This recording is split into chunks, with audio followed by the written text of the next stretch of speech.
Terasa hampir 3 tahun saya bersama Bapak Ibu, ini tak terasa bagi saya, betul-betul tidak terasa kalau itu sudah hampir 3 tahun setelah kami menghitung dengan Mas Inung waktu itu di ruangan PAIS, menghitung bulan dan tahun di PAIS itu berapa, tak terasa. Dan di saat mesra-mesranya dengan Bapak Ibu semuanya, kami ya namanya ASN, hari ini di PAIS, mungkin besok hari ini di Penma, besok lagi bisa saja bergeser lagi, bisa kembali ke PAIS. Kami perkenalkan bahwa di samping kiri saya ini menggantikan Bapak Haji Abdul Wahab sebagai Ketua Pokjawas PAI yang terpilih sehari sebelum saya dilantik.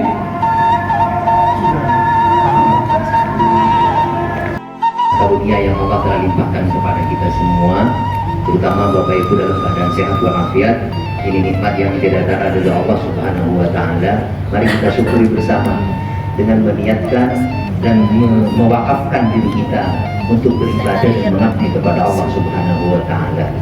Salawat dan salam mari kita haturkan kehadiran Rasul Muhammad Sallallahu Alaihi Wasallam. Dan mohon pertama kali kami diterima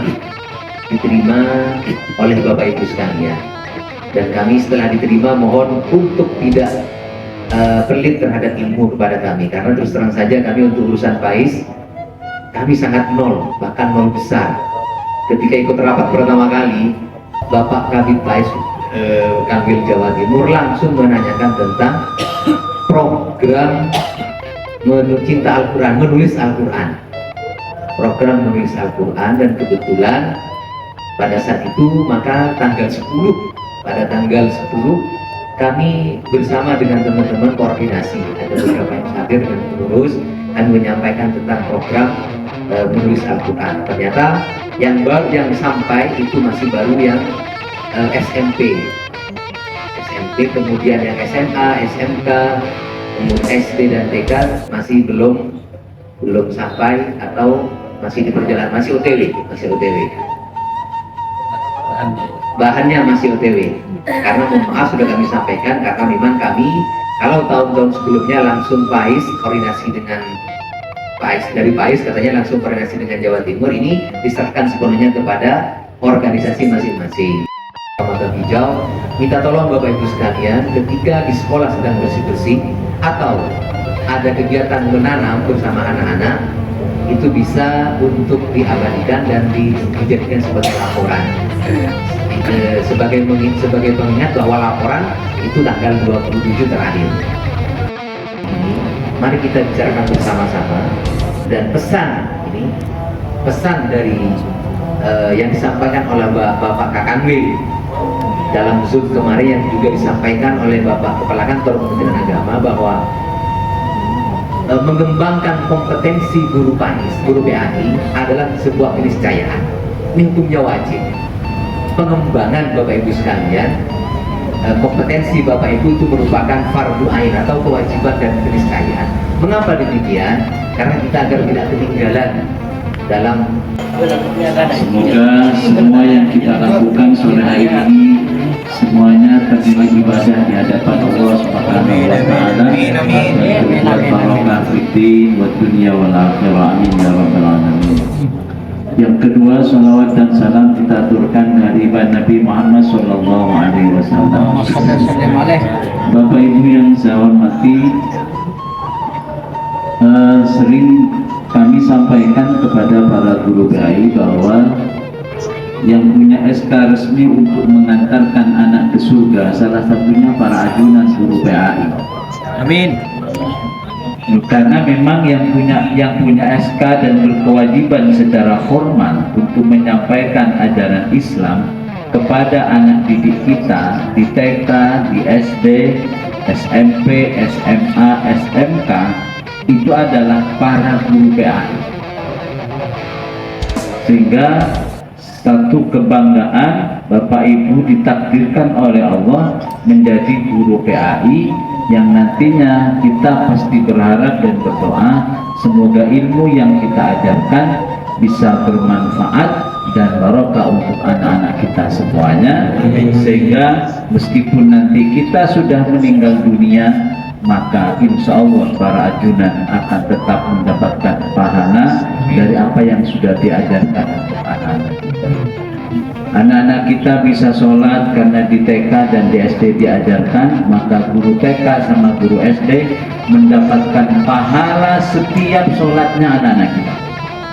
Yang SMP tidak dapat karena sudah tidak mengajarkan itu. Misalnya nah, sehingga ini satu kebanggaan bagi para guru PITK SD, karena ajunan peletak dasar pengetahuan keagamaan, peletak dasar dari pengetahuan mereka tentang tata cara ibadah, tentang tauhid, sehingga apa yang Bapak Ibu sampaikan kepada anak-anak kita itu akan kuat melekat di dalam pengetahuan mereka dan akan terus diamalkan sepanjang hayat anak-anak kita. Karena urusan agama mulai dari hidup sampai kemudian kita mati itu pasti bekalnya itu. Bapak Ibu yang saya hormati, tapi tentu memang kadang guru PAI yang mudah dilupakan.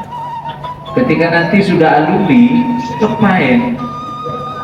Nah, jadi memang ya inilah uji keikhlasan kita sebagai guru PAI, sehingga apa yang kita sampaikan memang kita berharap semuanya dari Allah Subhanahu wa Ta'ala, sehingga disinilah salah satu bagaimana kita merasionalisasikan dan menjelaskan bahwa yang dijelaskan oleh Rasul itu pasti rasional dan bermanfaat, tidak mungkin salah.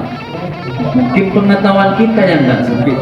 Ternyata ketika saya sudah beranjak tua, untuk tidak mengatakan tua, sebenarnya saya sudah umur 44, jadi baru merasakan bahwa memang sumu taswifu. Dan setelah baca-baca dari berbagai artikel, dari keterangan dokter dan macam-macam, memang betul. Jadi bisa menetralisir kadar gula. Mohon maaf, tidak bisa menjelaskan secara medis, tapi memang dari orang ini saya kedua bisa menetralisir kadar darah, menetralisir kolesterol, menetralisir asam urat. Kalau kita guru PAI, maka penting menjelaskan dari sisi medis ini gimana hadis.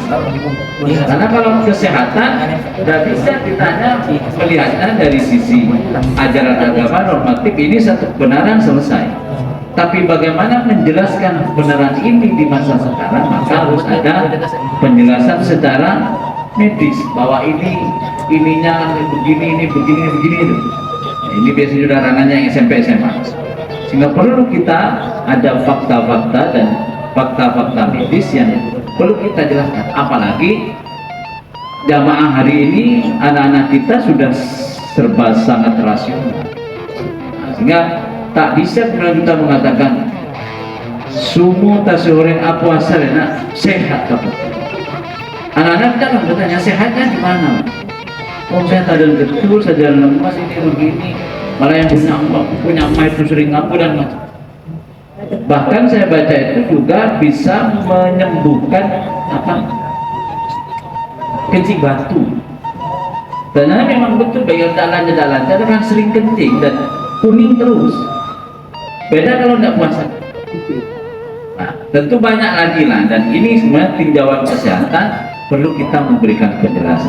Inilah satu contoh kepada kita semuanya, dan kita memang merasakan setelah tua itu mau puasa nyaman, kabel nyaman, lebih enteng, lebih ringan, lebih sehat, tak ketenyongan-ronyoan, kolesterol juga nyaman. Bapak Ibu yang bisa hormati, yang keselanjutnya, maka bagaimana langkah-langkah kita selaku guru PAI dalam rangka menjadi guru PAI yang di era seperti sekarang ini? Selain memang menjelaskan ajaran-ajaran agama kita dari berbagai perspektif, dari berbagai paradigma, maka juga penting satu contoh yang baik dari kita selaku guru PAI, keseharian kita. Mohon maaf, terutama kalau di sekolah, karena Kalau di sekolah itu role model akhlakul karimah, pertama pasti guru PAI, baru yang kedua kepala sekolah. Ini perspektif kami. Karena menyatakan moral-moral kan kita. Maka sebagai role model uswah hasanah, maka dalam setiap perilaku kita, mohon maaf terutama kalau di sekolah, maka harus kita perhatikan betul tindak tanduk kita dari hal yang kecil sampai hal yang besar. Sehingga sebagai uswah hasanah, maka kita harus betul-betul memperhatikan perilaku kita ketika berada di sekolah masing-masing. وصلي وسلم وبارك على سيدنا محمد وعلى آله وصحبه أجمعين